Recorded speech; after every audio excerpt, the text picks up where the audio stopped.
Good afternoon. For those that are not from here, welcome to Starkville. Welcome to the meal. I don't know if you know a little bit of the history of the meal, but just to give you kind of a sense what this building is about. This was the mill was actually created in 1902 and operated as a mill for some time. And all the area around here basically were all the people that worked into the mill.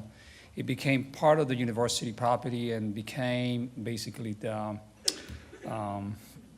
physical plant. So anything that the people didn't want at the university ended up here and dumped on the second floor. So it was kind of the dumping ground, or kind of the landfill of everything. That it's easy, instead government is easier to dispose something than trying to give it to somebody else. So when this was renovated, the idea was to create this conference center space downstairs, and then upstairs is NSPARC, the National Strategic Planning and Analysis Research Center. And so what we do so well at NSPARC, and this is what I hope I'm going to be able to kind of connect with what you are doing with this autonomous vehicle, is that we understand the value of data and how data really can change the way we're thinking, the way we're living our lives. And so I basically done this for more than 25 years. I've basically been saying that data is the new currency, economic currency. If you have it, you can win. If you don't, you can lose. So I think this is apply also this notion, this autonomous vehicles. And so the idea is this idea that we do at NSPARC so well. It's called data science. And I'll tell you what data science is and how we define data science and how data science really can change the way we do things. So I really believe, as the title of this presentation, again, I'm not going to try to get into the engineering part of what you do because I'm a social scientist. I know engineers are very good at solving problems. We as a social scientists trying to understand contextualized problem and how they can better fit in the social context. So I want you just to draw your attention to the title, data science, a driving force for autonomous vehicles. So keep that in mind because we're going to end this presentation with data science and why it's going to drive really autonomous vehicles for the future. Okay, let me start with this first slide. And so over the last century or so, we have experienced basically three major revolutions. And each revolution, and I'll tell you why, I'm giving you a little bit of context so you understand why this will be relevant at the end. And each revolution is being propelled by different raw materials, okay? So the first industrial revolutions was propelled by coal, but coal wasn't really what gave basically birth to the first industrial revolution was the idea of steam power that allows basically to change the way we're doing our life. So when we think about the second revolutions, basically was power and propelled by oil. But it wasn't oil again, it was the source of the power, but then the ability to create the inventions of internal combustion engine that really gave oil value, but at the end of the day was really the creations of a car and how the car was produced that gave the second revolution. So it was Ford that created this new way of thinking about producing cars that gave basically what we call the second industrial revolution. It wasn't the invention of a car, it was how a car was produced. And I want you to keep the concept in mind. That really gave basically what we call the second industrial revolution. We're going through now what I call third and fourth revolutions. And so the third revolutions and the fourth revolution are pretty much powered by data. The first part of the data revolution was basically the communication revolutions. Think about internet, media, and in the early 2000s was everything we were trying to do, end of mid-90s, 2000, and now we're basically thinking about data revolutions in terms of, how it's propelling the economy, and data has become really a new source of economic power. So for some times, I've argued that in the current data economy, I call data economy, which is the second revolutions, data science, and here the way we define. So data science will play a key role in driving human progress. And then for the sake of clarity, let me define data science, because most people have this notion that data science is just limited to one segment, which is data analytics and predictive analytics. Data science is the field that basically, the way we define data science, the way we define it here at NSPARC, data science, and Mississippi State for that, and really the reason why we are so ahead of the curve compared to many other institutions is that we define data science as the methods that will expand the use of data, basically, with the focus on several areas. And so, again, when you think about autonomous vehicles, I want you to keep these things in mind. So there is data analytics and predictive analytics, and there is now machine learning, artificial intelligence, which is becoming the engine of what we're doing. There is basically, we have system of system, high performance computing. We have also, the cybersecurity, data security, and then data governance and the cloud. So all these things are really part of what allows us to use data in a way that can really have value in what we're doing in modern society. So when we think about data science, it's anything that would allow the expansion of data. So in autonomous vehicle, we'll talk about why those things are relevant, okay? So I would argue today that as autonomous vehicles evolve, data science can play a critical role in their advancement in modern society. My understanding, there are basically, again, I'm not an engineering, so I did my little homework. There are 5 levels that would allow us to determine, what kind of automation we have in current vehicles. And so we have driver assistance, partial automations, conditional automations, high automations, and then full automations. And so I'm getting now to the idea of data, why this is essential. As we move through these levels, 1 to 5, the level of data that will be produced and consumed in real time will increase exponentially. And so why that's the case? Because as the level of sophistications of automations increases, especially with the introduction of machine learning, artificial intelligence, those 2 methods of expansion of use data are creating a growing expectation that fully autonomous driving car can soon become a reality. In other words, I don't know how many of you, I know most engineers have heard this idea of machine learning and artificial intelligence, but this is really what is going to help, the industry to go from the lower level to the higher level. It's this use of technology that will allow the use of data in a way that will make this industry possible. However, for this to become a reality, meaning like for automations to move from lower to highest, an incredible volume of data must be processed in real time. So I think many of you will agree with me that whether you use artificial intelligence in autonomous vehicles, whether you use a smart government or smart health, artificial intelligence requires an enormous amount of data to really work the way it's supposed to work. So this data will come from multiple sources. So it's not just that so as you move from one level to the next, the issue is that it won't be just data created by technology built in the car, like all those sensors, but it will be the car itself, other cars, so be able to talk to other cars, and many other sensors around the car. So data will come in and out in really fast real time. So data is really essential even for the automation, for autonomous vehicle to work and to move from lower to higher levels. And again, I'm not going to go in the technical part of the engineering stuff. In just a few years, I believe, the adoption of artificial intelligence and machine learning will allow cars to communicate with each other and other sources of data, critical for the functionality of full self-driven cars. In other words, you can't have a self-driven car unless the car is also able to communicate for the outside world. I know that right now we have cars able to detect their own environment, but they also have to be able to understand how the environment behaves around them, so be able to receive data as well. Works, it's not just in the car, it works with other things as well. So today I argue that and I'm going to go to this now, that fully self-driven car cannot exist without smart city. In other words, you cannot have a smart car and operate in the middle of nowhere in rural America if you don't have also everything else that support the smart cars to function.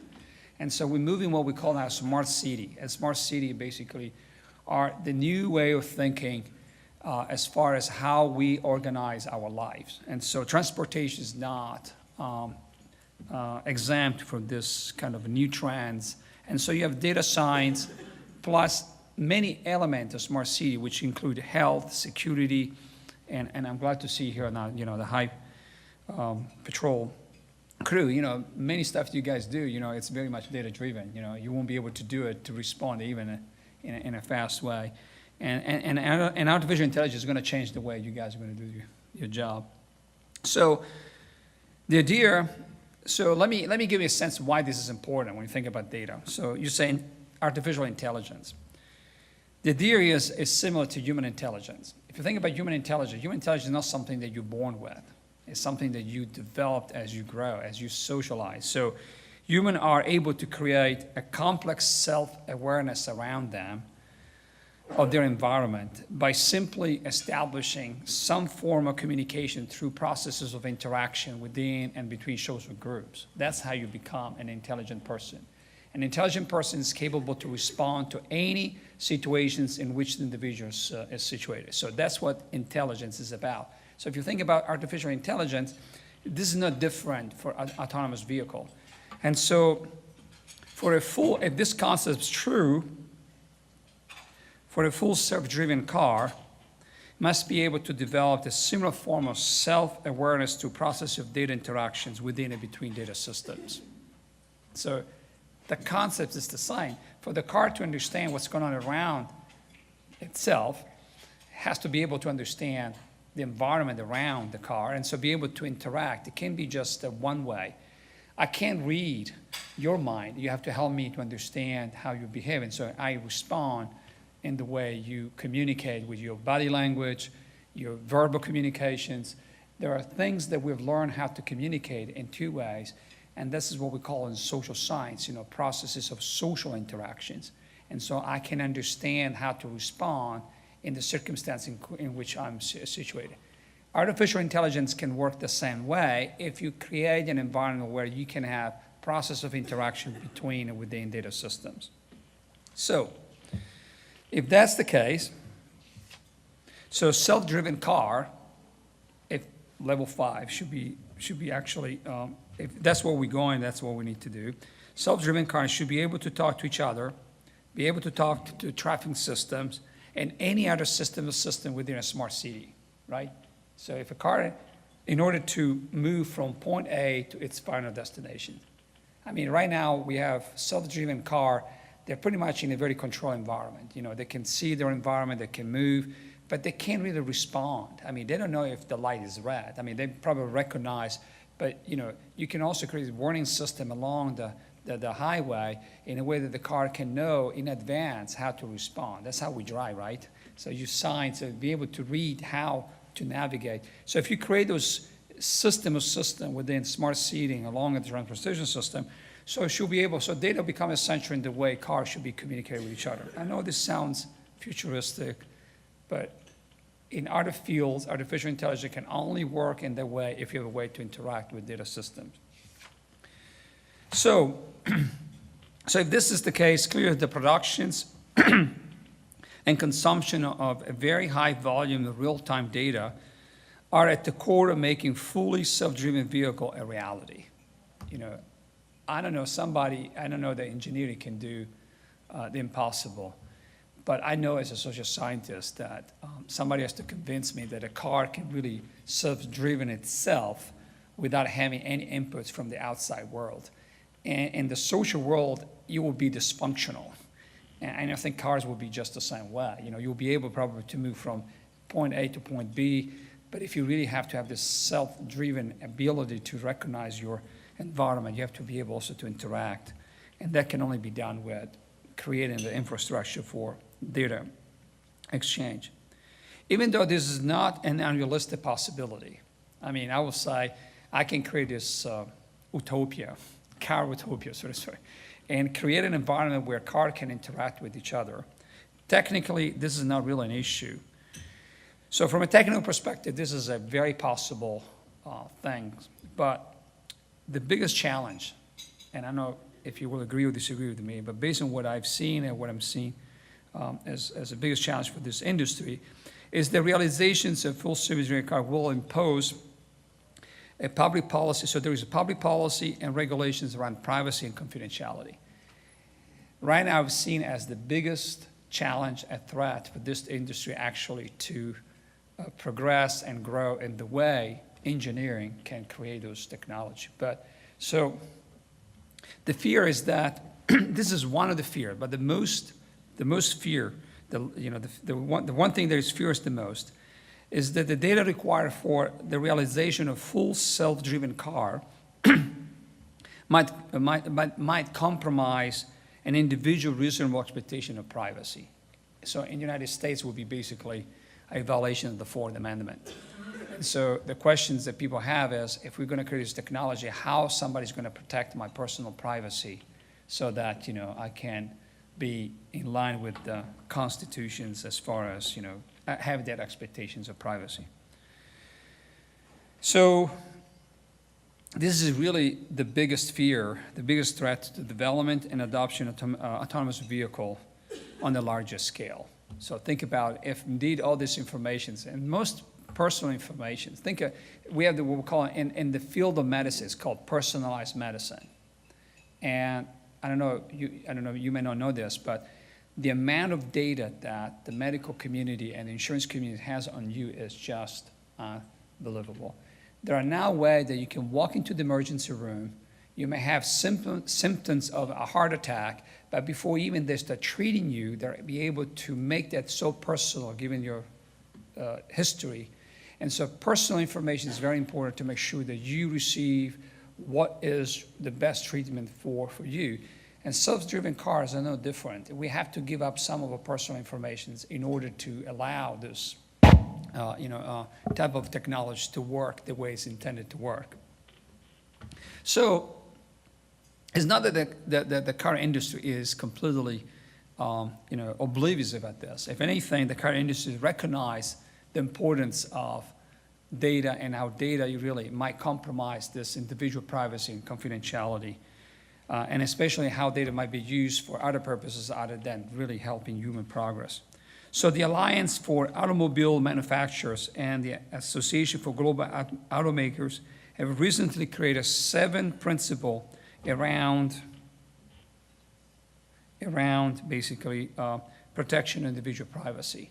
I'm sure you probably guys are familiar with this. One, so those 7 principles, basically, again, this is highlight the value of data and how data really is essential for this industry to emerge and growth. And so the first principle has to do with transparency, which is, hey, like everything else, when you go and you sign it for a mortgage, they will tell you what they're going to do with your data, right? Say, hey, I'm getting your social security number because I'm going to do a background check.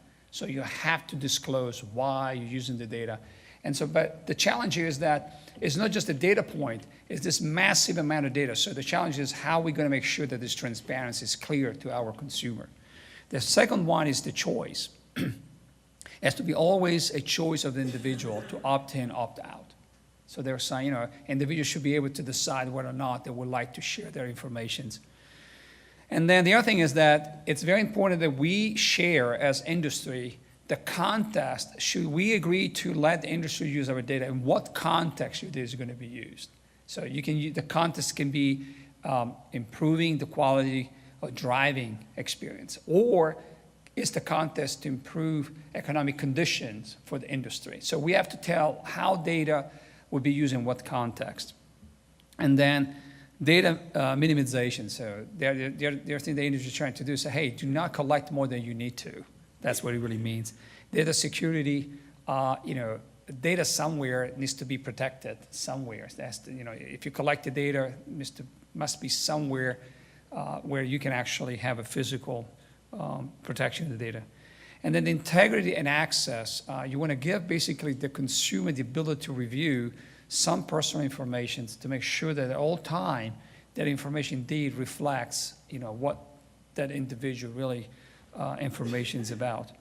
And accountability, has to do with, hey, we as an industry, we're going to find also a way to hold people accountable should, this would be a misuse. So those are the 7 principles that are driving now basically how this industry is going to move forward so that artificial intelligence and machine learning can help this industry move from the lower level to the highest level. So those are principles, okay? So with this in mind, so data science can be a driving force for fully autonomous vehicles within a general context of smart city. In other words, we can have all these things, but the reality is that autonomous vehicle, they must consider, in what context cars is going to operate. So as we engineer cars, we must consider the methods that will be used or that will ensure the appropriate use of data. So if we go back to the concept of data science can really help in the way we define, can really help us understand how different methods can direct the data users in this industry. So for example, I'm going to go back to this one at the very bottom, So the first thing, the data science that we would define can direct you in the way data analytic and predictive analytic can be used to unlock knowledge that can help advance this industry or economic development or anything else that can help really understand how this industry can really grow. Machine learning, artificial intelligence. This can really help us direct the data where it's more an operational. It's not, so you use data just to operate the machine. So you can say, hey, this segment of data can only be used to operate the machine. So all of a sudden you now say, hey, here's the data I'm going to use for data analytics, predictive analytics. Here's the data that we use basically for operating the car through these 2 methods. And then high performance computing as the other one. I think most of you will agree with me that one thing that high performance computers have brought to us is the ability to model things and run those models at high speed. In other words, what would have taken days, months, a year, now it takes a matter of seconds. So we can spill up multiple models, and they will give us a sense of what is the best scenario for the best circumstance. The cloud, understanding where the data is going to reside, how much volume is also another things that we have to consider as you think about expanding this kind of industry. And then data security. Data security really has to do with the physical security of the data. What are the safeguards that you're going to put in place so really you're going to be able to protect your data from creating appropriate data centers, creating proper barriers that will help us protect the data from hackers or any physical threats to the data. But here's the thing that I think will make this industry possible, is the data governance. This is the social element that will really make this industry. It's not everything else I talked about. Data governance is really at the core of data privacy and data confidentiality. There is a fundamental difference between data privacy and data confidentiality. So data privacy is basically you violate an individual privacy when you take data from one system, another system, and you connect the data together, you augment information that you otherwise won't be able to obtain on that specific individual. So let's say you go to the doctor and you have information about your medical history.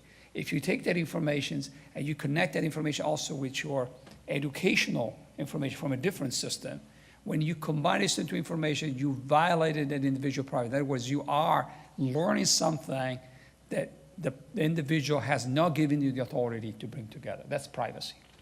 And that's what the industry, so understanding that is very important. Confidentiality has to do with disclosure. When you violate the privacy, the next step is, hey, what are you going to do to make sure that you will not disclose this information in a way that compromise my personal information. So there are 2 distinct things.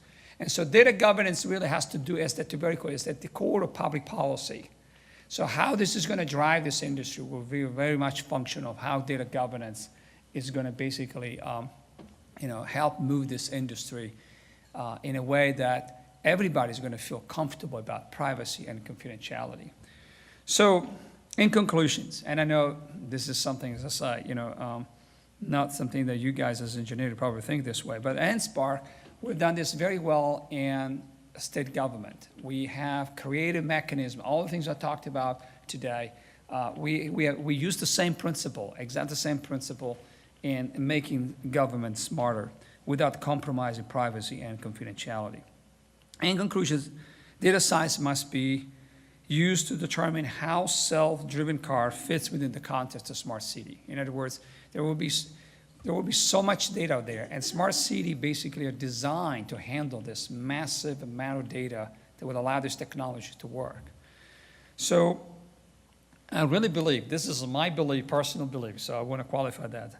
I strongly believe that unless we understand the smart city framework and how smart city framework is going to help develop through the data science, how smart city really is going to, the root, how it's going to drive this creation of a smart city. The idea of expanding this complete autonomous vehicle, it would not be possible. You have to have a way to frame all this within the context of smart city, which requires for you to have a strong data science kind of a program to protect basically individual privacy and confidentiality. So I know the data is probably the last part that engineer warns about, but at the end of the day, artificial intelligence, again, machine learning, cannot work unless you have the right data.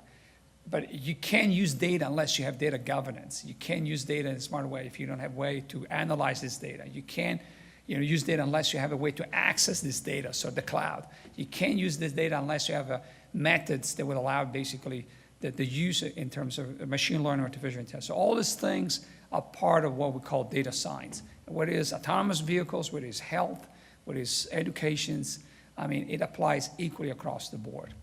So that's what I would like to point out as part of my presentations. I'll thank you for your time.